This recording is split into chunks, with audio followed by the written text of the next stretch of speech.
हम government medical college के शवगृह के बिल्कुल बाहर है, मॉर्चरी रूम के बिल्कुल बाहर है। आखिर 14 साल की यास्मीन के साथ क्या हुआ, उसकी माता जी यहाँ पर बिलक बिलक कर रो रही हैं, अपना दुखड़ा सामने ला रही हैं। राजौरी की रहने वाली 14 साल की यास्मीन, जो तस्वीर आपको दिखाई है यास्मीन की है। आखिर क्या हुआ यास्मीन के साथ, किन परिस्थितियों में यास्मीन की जान गई है। कई सारे सपने देखे होंगे, ये भी बताया जा रहा था कि पढ़ाई में काफ़ी अच्छी थी यास्मीन, पर एकदम से ऐसा क्या हुआ कि यास्मीन की जान चली गई है। और माँ और साथ में परिजन हैं। और देखिए माँ अंगूठा दिखा रही है, कह रही है मैं अनपढ़ थी, मेरी बच्ची पढ़ाई में बड़ी लायक थी। ये देखिए, न जाने कितने सपने संजोए होंगे इस माँ ने अपनी बच्ची को, जो खुद नहीं कर पाई कि अपनी बच्ची को पढ़ा लिखा कर उन्हें उस काबिल बनाया जाए कि जो मैं नहीं कर सकी। अपनी छवि देखती होंगी, पर आज माँ का भी कहीं ना कहीं विश्वास टूट गया। आज माँ का भी दिल टूट गया है कि यास्मीन को क्या हुआ। जानते हैं इनकी मम्मी से, किधर दे रहने वाले हो? अर्जोरी। क्यों है यास्मीन? दोस्तों पढ़ दी क्लास, कड़ी क्लास पढ़ दी? यास्मीन 10वीं पढ़े थे। 10वीं पढ़ दी उधरी रजौरी स्कूल पढ़ दी। तो क्यों होया कि किस तरह यास्मीन दी जान? यास्मीन ने गुस्सा चढ़ा तो पढ़ाई में यास्मीन लायक थी। यास्मीन आगे से गुस्सा चढ़ता था, नचती पैती रहती। जब बुखार जुकाम तो आई अंदर दवाई पड़ेखे खा गई, कितने 2 रुपये ना पड़ेखे दवाई खा गई मेरी बच्ची।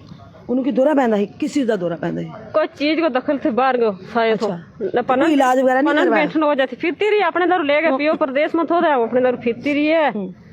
वो फिरती रही है ना। पढ़ाई अच्छी सी यास्मीन? पढ़ाई में सब बच्चे नाल टॉप थी ना। किन्ने भैन भरा यास्मीन ने? यास्मीन का 3 भरा रह गया, एक बच्ची थी ना। तो उसके लगने में यास्मीन ने? चाची लगने में। चाची। आखिर पहले कभी इस तरह यास्मीन ने कितना कुछ, या दवाई केड़ी दवाई खादी वो भी पता चले ना? कोई पता नहीं, अंदर नहीं पता चलेगा दवाई केड़ी खादी नहीं, कोई पता नहीं। अस्कार नहीं बाद विच बुलाई है वो इन्नी चलन फिर घसीटी दे रोड़े तक पहुंचाई है। रजौरी तो रेफर की अड़गी दो रजौरी अड़गी। पढ़ाई विच बहुत अच्छी, फर्स्ट आनी। अच्छा, फर्स्ट सब school which first the section लेनी सी वो। फिर इलाज वगैरह क्यों नहीं कराया तुसाने के? मां ले तो फिर नहीं रही है बड़ी प्यो सऊदी अरब से। अच्छा, मां बड़ी फेरी ले, कोई फर्क नहीं, कोई फर्क नहीं पिया। चलो इस समय इस माँ और चाची की हालात आप देख सकते हैं, समझ सकते हैं, क्योंकि इनका कहना है कि उसे कोई फिट्स पड़ते थे, इलाज भी करवाया पर कहीं नहीं आया। गुस्सा करती थी, कई बार गुस्से में निकल जाती थी घर से बाहर। इनकी माता जी कह रहे हैं। क्या हम भी क्या कह सकते हैं आखिर किन परिस्थितियों में हो गए। इस समय सोमनाथ डगवोत्रा जी हैं, भली भांति समझते हैं इन सारी चीज़ों को, बारीकियों का हर टाइम यहीं पे होते हैं, लोगों की समस्या समझते हैं, देखते रहते हैं। सोमनाथ डगवोत्रा जी जो ये घटनाक्रम बता रहे हैं, आखिर किन वजह से बच्चों में या तो पेशेंस का, उन्होंने कहा कि गुस्सा था, गुस्से में आजकल बच्चे कैसे कदम उठा लेते हैं कि माता पिता पूरी उम्र के लिए रोते रहते हैं। इनको समझाने वाला कोई नहीं ना, चाहे बच्चे हों या उनके पेरेंट्स हों। गुस्सा शांत करने के बड़े तरीके होते हैं। हमारे पेरेंट्स हमें कहते थे कि जब गुस्सा आए ओम शांति बोलो, क्या हरे राम बोलो, 3 बार राम राम बोलो, गुस्सा हट जाएगा। फिर दूसरा आ गया कि 100 गिनती गिनो, उल्टी गिनो, 199, 98। अगर जे लंबा लगता है तो 10 से गिनना शुरू करो, 10, 9, 8, 7। जैसे जैसे आप 0 पे पहुँचेंगे आपका गुस्सा भी 0 पे पहुंच जाएगा। ये एक समझने वाली चीज़ें हैं। आप कहते हो कि हमेशा जहाँ पे रहते हैं हम, अगर इधर नहीं मिलेंगे ना हम इमरजेंसी या मॉर्चरी में, तो हम कोई डेड बॉडी छोड़ने के लिए जा रहे होते हैं। तो जितना एक्सपीरियंस कह लो या जितनी बात हम समझते हैं, क्योंकि जहाँ तो आप 2-4 मिनट लाइव करके चले जाओगे, लेकिन हम जब पार्थिव शरीर को लेके एम्बुलेंस में जाते हैं तो हमें पूरा दिन भी लग जाता है। ठीक है, इसलिए मैं ये शेयर कर रहा हूँ कि ये 14 साल की बच्ची है जो बता रहे, कल मैंने अपनी एम्बुलेंस में 16 साल की बच्ची को पहुंचाया। कहाँ पे पहुंचाया? उधमपुर से कोई 60 किलोमीटर आगे बरमीन गांव है, बरमीन गांव से भी आगे 8 किलोमीटर। ठीक है, और जो हम आपसे बात शेयर करना चाह रहे हैं वो ये शेयर कर रहे हैं कि हमें उनके साथ 5-6 घंटे सुनने का मौका मिला कि माँ क्या बोलती है उसकी। क्या बोलती, बिल्कुल। माँ उसकी बोलती है कि बेटी मेरी 16 साल की है लेकिन बड़ी इंटेलिजेंट है बेटी मेरी, और इसके ख्वाब इतने ऊंचे हैं कि ये हमें कहती है कि हमने अभी गांव में नहीं रहना है। कोई भी बच्चा है, जैसे हम जम्मू में नहीं रहना चाहते, हम भी कहते हैं दिल्ली जाना, दिल्ली वाले कहते हैं बॉम्बे में जाना, बॉम्बे वाले कहते हैं फॉरेन में जाना। ऐसे ही जो बच्चे दूर दराज गांव में रहते हैं ना, उनकी एक ख्वाहिश होती है कि हम जाए। वो एक 16 साल की बच्ची, इनके इतनी ऊंची उड़ान, इतने ऊंचे उसकी चाह सपने, वो कहते हैं कि माँ मैं तेरे को ना उधमपुर में प्लाट लेना है और फिर मकान बनाना है, तो फिर उसके बाद हम उधर शिफ्ट हो जाएंगे। एक 16 साल की बच्ची अगर इतना कुछ बता रही है, फिर ऐसे क्या कारण बने कि वो इस दुनिया से रुखसत हो गई। मैं कहता हूँ कहीं ये कारण मोबाइल तो नहीं है, बिल्कुल मोबाइल तो नहीं है, क्योंकि हर घर में आप चले जाओ, हम अपनी भी बात करते हैं, बेटी एक कमरे में मिलेगी आपको मोबाइल चलाते, परिवार को वो प्यार, वो कंसर्न रहा आपकी बीबी एक कमरे में मिलेगी, तो आप क्या करोगे? आपसी जो रिलेशन है वो हम आज खत्म हो गए हैं।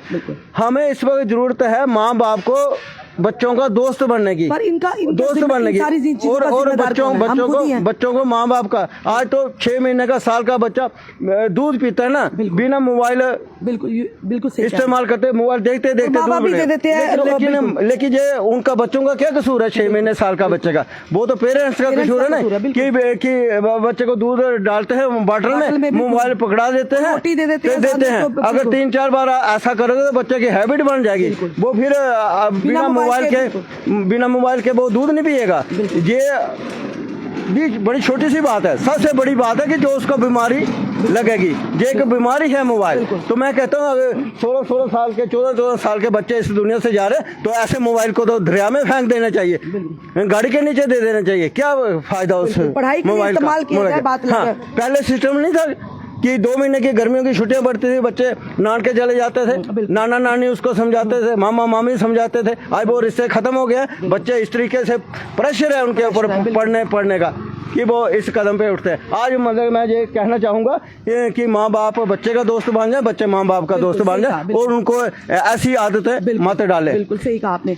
बिल्कुल मुझे एक चीज़ तुसा नहीं समझ नहीं आई। तुसा आख्या दवाई पेदी ही ते दवाई खादी ते कुड़ी दी जान, ऐसी दवाइयां घर च क्यों रखी दी हैं? तुसा ने केड़ी दवाई खादी ऐसी दवाई पेदी क्यों है घर च? ये गला छला मक्ख शक रखदा ना, इस बचान के रखा ना, ये जेड़े फसल नु बचाने वास्ते आए फसल न बचाने वास्ते। मेरी बच्ची गई ना, ओ अल्लाह हौसला रखो, बच्ची तो वापस नहीं आएगी पर जीना ते पेगा। उन्हें पापा किथे न बच्ची दे? सऊदी अरब। ओ सऊदी अरब में उन्होंने पता लग गया? पता लगी गया है, मजदूरी करके पढ़ाई थी मेरी पासी। ओहो अल्लाह इस समय के दृश्य हमने आपको बताया, और सोमनाथ डबगोत्रा जी ने बिल्कुल दुखती रख को हाथ रखा है कि कहीं ना कहीं कहेंगे सच्चाई है पर कड़वी है जहर की तरह, शायद किसी को लगे भी। हमने बड़े बड़े लोगों को देखा है, क्योंकि मोबाइल के चलते बिल्कुल कहा इन्होंने कि एक एस्पेक्ट ये भी है, इससे हम अपनों से दूर होते जा रहे हैं, अपनों के रिश्तों से दूर होते जा रहे हैं। मोबाइल की लत हम लोग खुद डालने वाले हैं अपने बच्चों को। छोटे छोटे बच्चे देखिए 6 महीने साल के, माता पिता क्या करते, बच्चा दूध पी ले, बॉटल दे देते, साथ में मोबाइल दे देते हैं। बच्चा खाना नहीं खाता, ले मोबाइल में तेरे को ये पोइम्स लगा देते हैं, ये कार्टून लगा देते हैं, आप खाइए। पर ये नहीं पता वही माता पिता अपने बच्चों के दुश्मन बनते जा रहे हैं। जो बच्चे को आदत पड़ जाती है, बच्चे की लत हो जाती है, वो मोबाइल के बिना किसी को अपने पास नहीं आने देता। वो ये सोचते हैं कि मोबाइल ही सब कुछ है।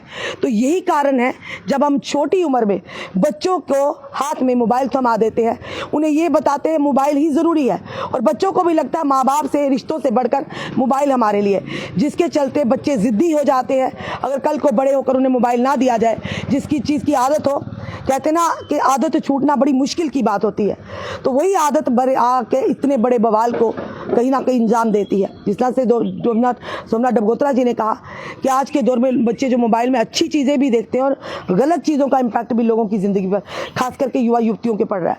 कि सपने देखना कोई बुरी बात नहीं है, और सपनों को साकार करना किस तरह से करना, अपनी मेहनत से। अगर आप चाहेंगे रातों रात माँ बाप को आप प्रेशराइज करेंगे कि आज हमने गांव में नहीं रहा, चलो शहर में लो, बड़ी कोठी लो, जो वो माँ बाप जो बेचारे दिहाड़ीदार होंगे कहाँ से उन सपनों को पूरा करेंगे। हमें समझना होगा कि आखिर कमियाँ कहाँ हैं, कहाँ पर कम्युनिकेशन गैप है, जिसकी वजह से इतने बड़े बड़े हादसे हो रहे हैं। आए दिन युवा युवतियाँ जो सुसाइड का रास्ता अपना रहे हैं। जैसे इस बहन ने कहा कि मेरी बच्ची जो 14 साल की थी, उसे गुस्सा आता था, घर में दवाइयाँ, आप जानते हैं ग्रामीण क्षेत्र में कीड़े मकोड़ों को मारने की, फसलों को बचाने के लिए जो दवाइयाँ रखी होती हैं, उस बच्ची ने वही गुस्से में खा ली। आज वो बच्ची तो चली गई, पर इस माँ का क्या, जिसने 9 महीने उसे कोख में रखा है और न जाने कितने भविष्य के लिए उसके हसीन सपने देखे होंगे, उसके उज्जवल भविष्य के लिए कितनी उम्मीदें लगाई होंगी। आज उम्मीद तो टूटी, कहीं ना कहीं ममता पर भी बहुत बड़ा एक ये कहेंगे जख्म लग गया है। फिलहाल हम दुआ करते हैं ऊपर वाला उस बच्ची को जन्नतुल फिरदौस अता फरमाए और इनकी माता को, इनके परिवार को इस गम से लड़ने की शक्ति और ताकत दे। आपका क्या कहना है ज़रूर बताइएगा। इस वीडियो में अपने सुझाव